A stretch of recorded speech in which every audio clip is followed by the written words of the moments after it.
Next सुनो तो कथा सुनो। श्री जगन्नाथपुरी में एकादशी क्यों नहीं करते? उसके पीछे बहुत बड़ा एक कारण यह है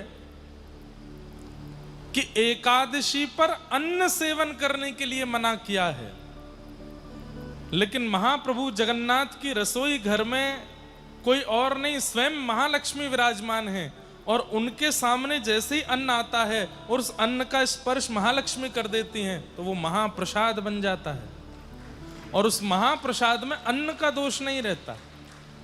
तो अन्न से जो दोष एकादशी के दिन लगता है वो जगन्नाथ महाप्रभु का महाप्रसाद पाने से वो दोष नहीं लगता। क्यों?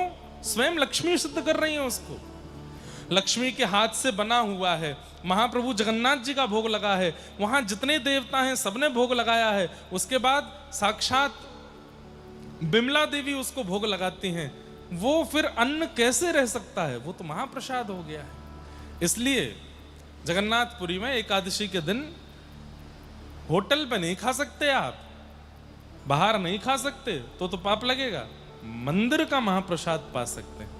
और स्कंद पुराण तो कहती है आकंठ पर्यंत, मतलब रोज यहां तक खाते हो तो एकादशी के दिन यहां तक खाना चाहिए। क्यों? जगन्नाथ महाप्रभु का वह प्रसाद पाने से एकादशी के दिन और मंगल होता है और आनंद होता है। आप जब महाप्रसाद लेते हैं ना, पहले उसको प्रणाम किया कीजिए, और हो सके तो उतने कण गिनिए। सोचो इतने गोविंद हैं और वे सब गोविंद हमारे भीतर जा रहे हैं, भीतर जाकर के व्यवस्थित हो जाएंगे। इसलिए जगन्नाथपुरी में एकादशी के दिन महाप्रसाद पाना चाहिए। वहां पर व्रत का विधान नहीं है, लेकिन आप प्रसाद पा रहे हो तो भी आप व्रत में ही हो, तो भी आपका व्रत चल ही रहा है। तो कल निर्जला एकादशी है। निर्जला एकादशी का नियम तो है कि आपको जल भी सेवन नहीं करना चाहिए। और कितनी देर नहीं करना चाहिए? वैसे तो एकादशी का नियम है कि दसवीं के दोपहर के भोजन के बाद से ही अन्न छोड़ देना चाहिए, और एकादशी को पूरे दिन फिर आहार सेवन नहीं करना चाहिए, और द्वादशी को पारणा का समय देख करके उचित आचार्य गुरुओं से पूछ के तब अन्न सेवन, ठाकुर जी का प्रसाद सेवन करना चाहिए। तो कल निर्जला एकादशी है। गर्मी तो बहुत ज्यादा है और निर्जला एकादशी गर्मियों में ही आती है। तो आप अगर हो सके तो फलाहार करिएगा, हो सके तो केवल जल पर रह करके कल रहिएगा, और यदि हो सके तो बेहोश मत हो जाना। बिना जल के करो तो कल का जो दिन है वो बहुत उचित है। हम लोग तो विचार कर रहे थे कल निर्जला करें, लेकिन हमको 4 घंटे बोलना पड़ता है स्टेज पर, गला सूखता है, वह भी सह लेंगे। लेकिन उससे भी बड़ा कल एक कार्य और है कि कल हमारा कटक के साथ फाइनल मैच है सुबह। 12 बनती है कि 12 बत्ती है? 12 बनती है, 12 बत्ती, 12 बत्ती स्टेडियम में। पहले दिन तो वार्म अप मैच हुआ था बारिश में, उस दिन तो हम जैसे तैसे जीत गए थे। कल जो है हमारे ऊपर सुई लटकी हुई है, और कल सुबह 6 बजे से मैच है कटक के साथ। आप सब लोग भी आ सकते हैं उसमें, जो आना चाहे वहाँ पहुँच जाइए। और कल अगर हम जीत गए तो जगन्नाथ महाप्रभु की कृपा, और कटक जीत जाए तो समझ जाना हमारी कथा की कृपा। हमने ऐसी कथा सुनाई कि कटक वाले जीत गए। दोनों रूप में भलाई हमारी है। तो नियम ऐसा रखा है कि जब तक मैच चलेगा तब तक जल तो पिएंगे, फिर मैच से आने के बाद फिर कल निर्जला करने का भाव है। आप सब भी प्रयास करो। ये पावन महाप्रभु जी का क्षेत्र है और कथा चल रही है। अगर एकादशी का सुंदर भाव कर सको तो जरूर करना चाहिए। दूसरी सूचना कि कल 11 बजे आपके कटक में श्री श्री यूनिवर्सिटी है, वहाँ पर थोड़ी देर का कुछ सेशन है वृंदावन के ऊपर, वहाँ के बच्चों के बीच में। वहाँ पर भी सबको आने की अनुमति है, जो वहाँ आ सकें वो वहाँ आ सकते हैं। सुबह 11 बजे से श्री श्री यूनिवर्सिटी। तीसरी सूचना, कल हमारे परम पूज्य प्रातस्मरणीय पूज्य पिताजी गुरुदेव भी कथा में पधार रहे हैं और कल और परसों दोनों दिन वे यहाँ विराजेंगे, फिर हमारे साथ पुरी भी जाएंगे। पुरी की कथा का प्रारंभ करा के फिर वो निकलेंगे। 2-3 दिन का गुरुदेव पर अवकाश था तो 2-3 दिन के लिए यहीं आ रहे हैं। तो कल पूज्य आचार्य चरण पूज्य पिताजी गुरुदेव भगवान भी कल यहाँ दर्शन देंगे। उनकी यहाँ कथा हो चुकी है इसी मैदान में। कितने वर्ष हो गए? 10 साल हो गए? कितने साल हो गए यहाँ कथा हुए? 10 वर्ष हो गए। 10 वर्ष पहले पूज्य पिताजी की यहाँ राम कथा हुई थी इसी जगह पर। 16 वर्ष पहले हुई थी यहाँ राम कथा और हमारे देवकीनंदन जी बैठे हैं, आपके द्वारा ही कथा हुई थी और बड़े आनंद के साथ यहाँ 16,100 ब्राह्मणों ने पारायण भी किया था। और मुझे हमारे गुप्ता जी बता रहे थे जब एयरपोर्ट से लेके आए कि उसके बाद अब ही कथा हो रही है, या तो पिताजी की हुई या पुत्र की हो रही है। तो यहाँ पर ये कथा इस मैदान में हम सबको सुख मिल रहा है। बीच में एक बार पूज्य देवकीनंदन ठाकुर जी की भी यहाँ आपके ही परिवार के द्वारा हुई थी। तो ये सौभाग्य है, कल पूज्य पिताजी महाराज भी आएंगे, उनका आशीर्वाद भी कल भी मिलेगा, परसों भी मिलेगा। परसों की कथा, विश्राम परसों ही है ना? हाँ, तो परसों की कथा का समय भी सुबह है। सुबह के सत्र में कथा होगी। आप सब लोग कितने बजे से है? 10 बजे से है ना? 10 बजे से हम आएंगे, आप तो 9 बजे आना। 9 बजे से आके यहाँ विराजमान हो जाइएगा। 10 बजे से लेके दोपहर 12-1 बजे तक कथा का क्रम करके फिर हम यहीं से नीलाचल वारे, अब बाद में गाएंगे। ये शुरू होते ही ये सब खत्म हो जाता है, फिर ये लास्ट में गाएंगे हम।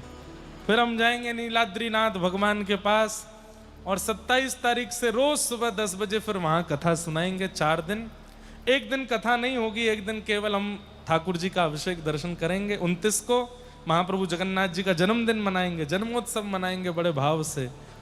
और संभवतः 29 तारीख को महाप्रभु जी का विश्राम दर्शन भी है, मतलब उसके बाद फिर 15 दिन दर्शन नहीं होंगे जगन्नाथ जी के। तो उस दिन अपने नेत्रों को सुख प्रदान करेंगे।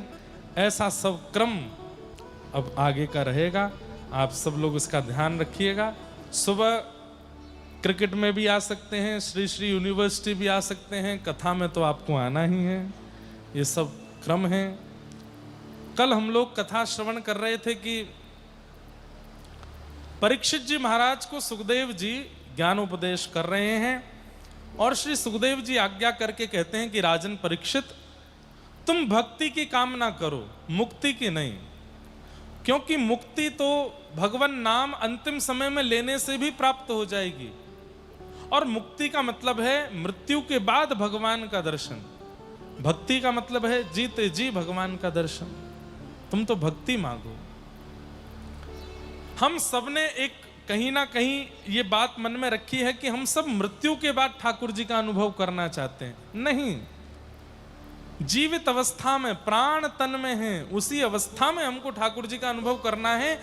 ये उद्देश्य आपका होना चाहिए। मृत्यु के बाद क्या पता कि हमको कहां जाना पड़े। युधिष्ठिर को 1 सेकंड के लिए, 1 क्षण के लिए नरक दर्शन करना पड़ा था। और जब उन्होंने पूछा कि मेरे जैसे धर्मात्मा को नरक क्यों आना पड़ा, तो बोले तुमने झूठ बोला था। अश्वत्थामा हतः। अश्वत्थामा, अरे युधिष्ठिर बोले भगवान ने कहा था मुझे कि तुम बोलो, इस वजह से मैंने बोला था। भगवान प्रकट होकर के बोले मैंने कहा था कि अश्वत्थामा हतः, केवल इतना बोलो, नर नहीं मरा है, हाथी मरा है, ये बोलने की क्या आवश्यकता थी। इसलिए मेरी आज्ञा परिपूर्ण ना मानने से आपको क्षणिक पाप लगा, इसलिए आपको थोड़ी देर के लिए नरक आना पड़ा। सोचिए, इतना सा झूठ बोलने के लिए भी उनको 1 क्षण के लिए नरक में जाना पड़ा, तो मैं और आप तो कैसे ही बचेंगे। इसलिए खूब भजन करो, खूब जप करो, खूब कथाएं सुनो, खूब ठाकुर जी का मंगल यश गान करो, खूब मधुर दर्शन करो, महाप्रसाद सेवन करो, किसी के साथ बुरा मत करो, छल मत करो, कपट मत करो, सबके प्रति प्रेम भावना रखो। क्योंकि संसार में हिसाब बराबर अच्छे से होता नहीं है। यहां से जाने के बाद कुछ ज्यादा ही अच्छे से हिसाब बराबर किया जाता है, और हिसाब बराबर हो ना हो हमें उससे मतलब नहीं, लेकिन ठाकुर जी से वंचित हो जाते हैं। इसलिए मुक्ति की याचना से जीवन मत जीजिए, भक्ति की याचना करो, और अपनी जीवित अवस्था में ठाकुर जी को इन नेत्रों से देखना है, ये उद्देश्य जीवन में धारण करो। संसार के जिस सुख के लिए, संसार के जिस भोग के लिए, संसार के जिस आनंद में कभी कभी हम पड़ जाते हैं, वो इतना आनंददायी है नहीं जितना दिखता है। मुझे छेना पोड़ा बहुत अच्छा लगता है, लेकिन कितना, उसकी एक क्वांटिटी है, उसकी एक लिमिट है। उससे अधिक यदि वो मुझे मिलने लग जाए तो आप छेना पोड़ा दिखाएंगे और मैं भागूंगा, दिखाओ भी मत। दायरे से ज्यादा, लिमिट से ज्यादा इस संसार की कोई भी वस्तु यदि आपको मिल गई तो उससे आपका मन ऊब जाएगा। लेकिन ये जितने आपको मिल जाए, कथा जितनी आपको मिल जाए, सत्संग जितना आपको मिल जाए, भगवत प्रेम जितना आपको मिल जाए, मन भरेगा नहीं। मन सदैव रिक्त ही रहने वाला है, खाली ही रहने वाला है, और आनंद में परिपूर्ण ही रहने वाला है।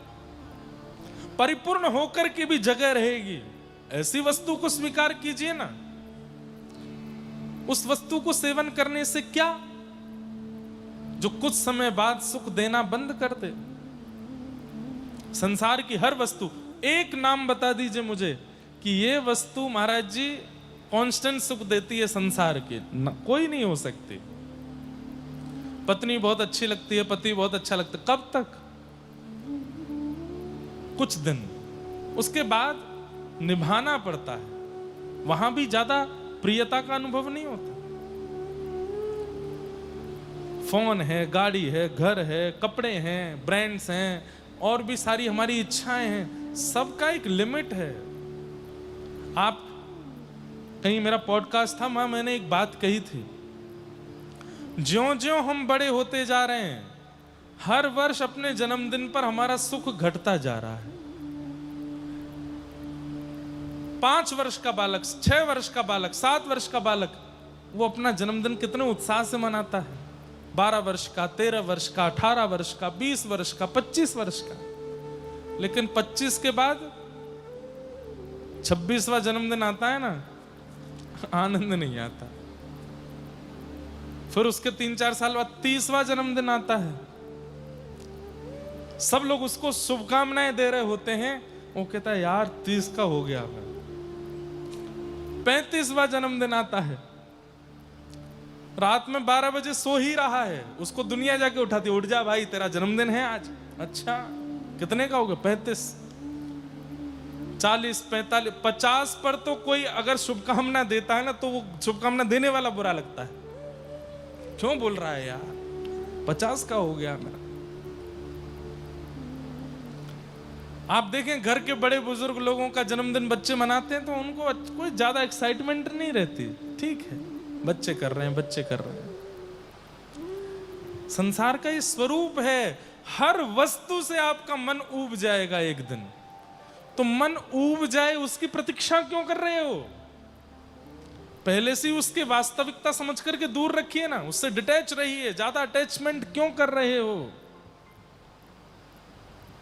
और जो कांस्टेंट सुख देने वाले हैं, अंतिम श्वास तक आपको आनंद देने वाले हैं, उनसे अटैच्ड हो जाइए। और वो एक ही है, ये हमेशा सुख देने वाले हैं, हमेशा आनंद देने वाले हैं। ये जब जीवन में आ जाते हैं, कोई पीड़ा भी देता है ना, तो अनुभव भी नहीं होता, पता भी नहीं चलता। ऐसा आनंद देते हैं ठाकुर जी।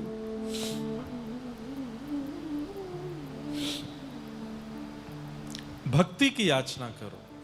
तब सुखदेव जी महाराज ने चरणों में प्रणाम, परीक्षित जी महाराज ने सुखदेव जी के चरणों में प्रणाम करते हुए कहा, भगवान अब मुझे मुक्ति की याचना नहीं है, भक्ति बताओ। और यहीं से सुखदेव जी फिर सुनाना प्रारंभ करते हैं। सृष्टि का प्रसंग सुनाया, चतुश्लोकी भागवत सुनाई, तत्पश्चात